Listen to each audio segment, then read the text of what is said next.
Welcome to the Titan Missile Museum. You're about to tour Complex 571-7. This site was operational from 1963 to 1982 and was one of 18 silos here in the Tucson area.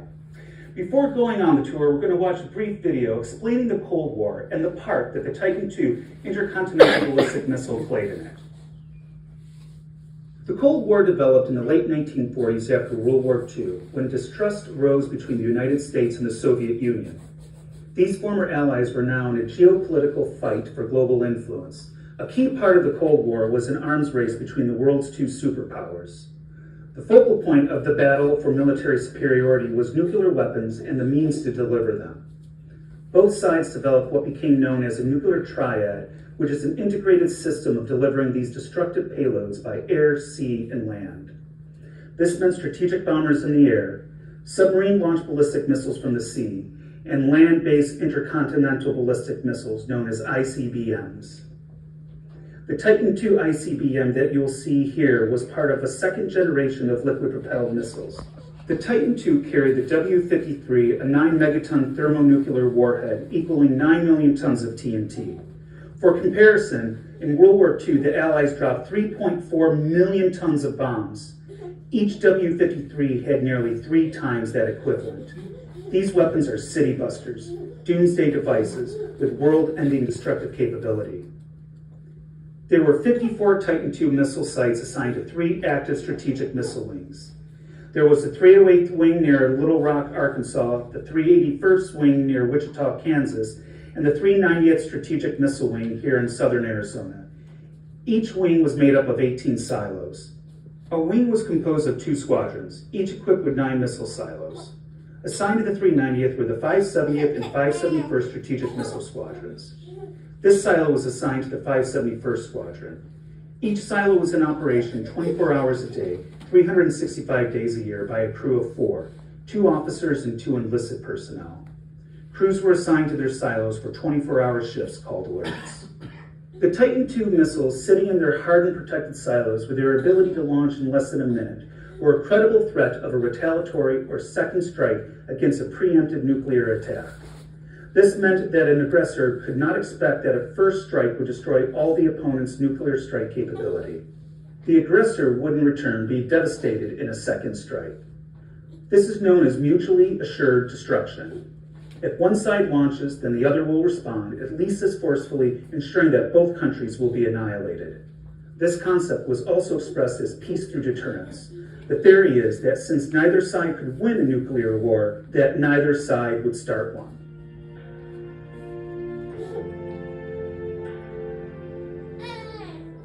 In 1982, the Air Force started deactivating the Titan II missile system as newer ICBM systems came online.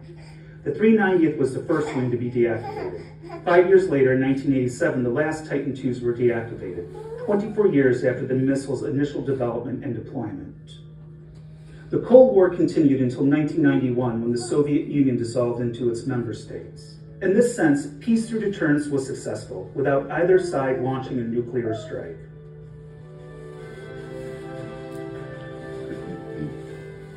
Before going on the tour, I'd like to cover a few safety items. First, watch your head, especially if you're over 6 feet tall or around 2 meters, because there are many low beams in the silo access tunnel. Secondly, watch your step, especially on the stairs. Keep your eye out for any desert critters inside and outside of the silo, especially around doors and curbs where they like to hide. If you see one, remain calm, don't touch, back away, and let a staff member know and we'll take care of it. Also, please listen to your tour guide and any instructions they have. Also, save any questions until they say that they're ready for them. And lastly, thank you for visiting this National Historic Landmark, which is a window into the past.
guys' 24-hour alert. I hope you both got enough sleep and coffee. You guys ready? As you can be, I guess, right?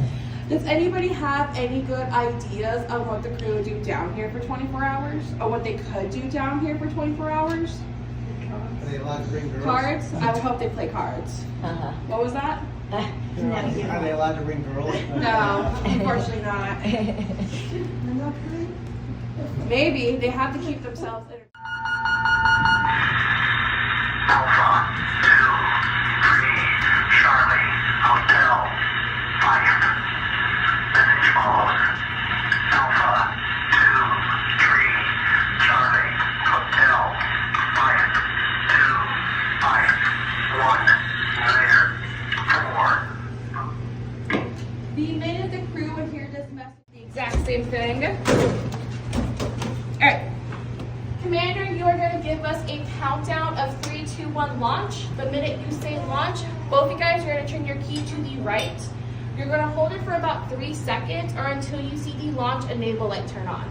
Whenever you are ready, you may launch your missile. 3, 2, 1, launch.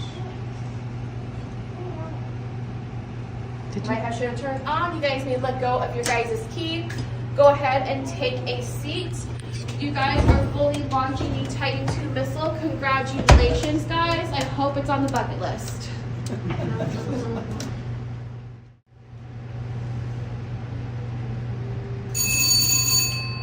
Our silo doors are now opening up for our missile to escape out of here. Guidance go should have turned on.